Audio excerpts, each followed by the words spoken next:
Hey there everybody, this is Owen with Overtake, and today here I've got this 2017 GT86 and I'm going to be showing you how to install the new Overtake master cylinder brace for the 2013 Plus BRZ and 86.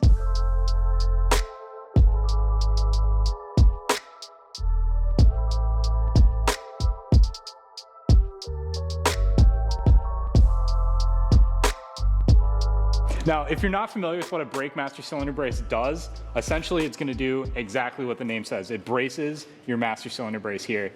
The way that these are designed from the factory is this is all mounted off of the firewall, but there's nothing stopping it from moving when you depress the brakes. And I can actually show you that over here. If I hop in the car, just like that, so you can see as I press the pedal, the master cylinder moves around a bit. So we have the solution for that, and that is our master cylinder brace right here. I'll just get it unboxed real quick. In the box we have a nice pack by card. Oh, that was packed by me. We got our hardware kit, and inside of here we have the master cylinder brace itself, as well as a sticker and a QR code to this install guide.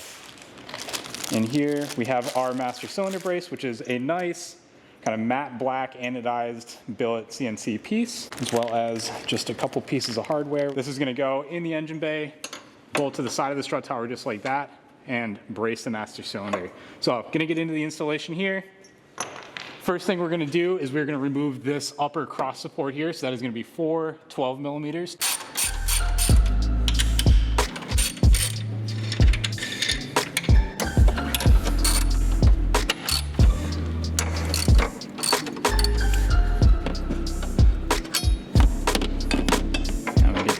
Out of here and set off to the side. And now we can get a little more access down here to where we need to get. So you'll notice down here there are 2 10 millimeter bolts, and we'll just need to pop those out. This front bolt right here is a little bit difficult to get at. These fuel lines are kind of in the way. So I'm going to remove this plastic retainer bracket from the metal bracket here. There's just a tab right on top here you can push down on. And then the same thing underneath. You just pull up on that, and then that will just move out of the way. And here I can just push it over like that. And now I can get a wrench in here and get that 10 millimeter bolt off.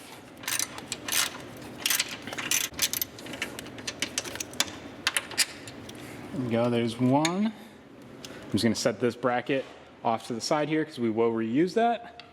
So for this back one here, we are actually going to be getting rid of this bracket that mounts the wiring harness to the fender. There's a little clip in the back here that you can get in there with a screwdriver or a pick and kind of pull this outwards. And then this will undo. It's just kind of like a zip tie deal. Undo just like that, and you can get this wiring out of the way.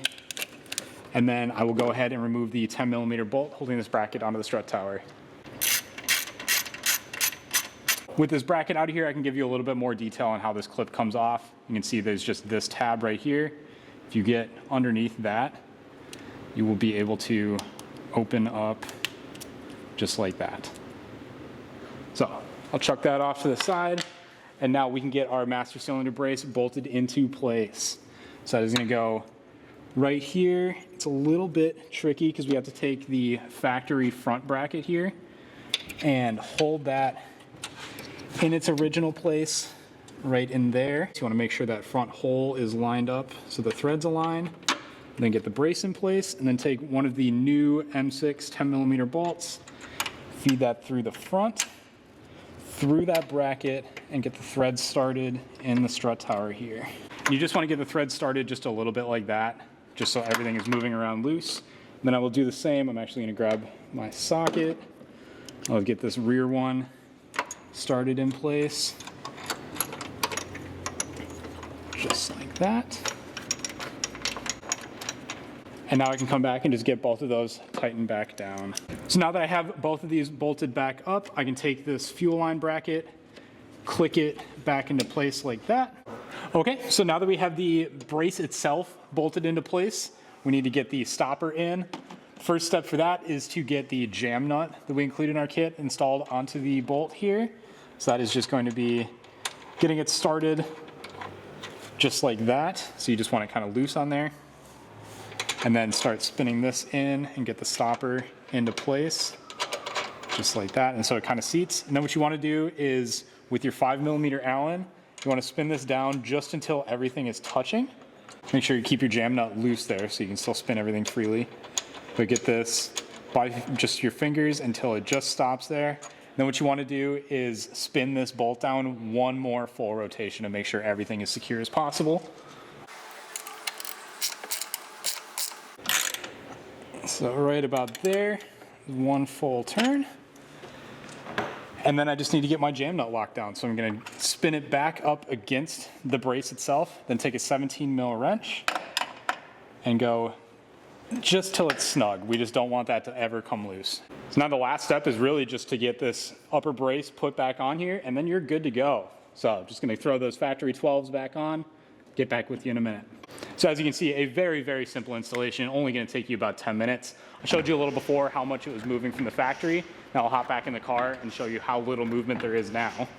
So as you can see, master cylinder movement is greatly reduced. I know that factory setup might have looked like just a little bit, but just getting rid of that little bit of flex is greatly going to improve confidence in braking. So if you are interested in picking up an Overtake master cylinder brace for your first or second gen BRZ, FRS, or 86, head on over to the link in the description to overtakeusa.com and grab one for yourself. If you like what you're seeing here, definitely follow along and tag us at OVERTAKE on all social media platforms. But other than that, I've been Owen, and I will see you in the next Overtake install guide.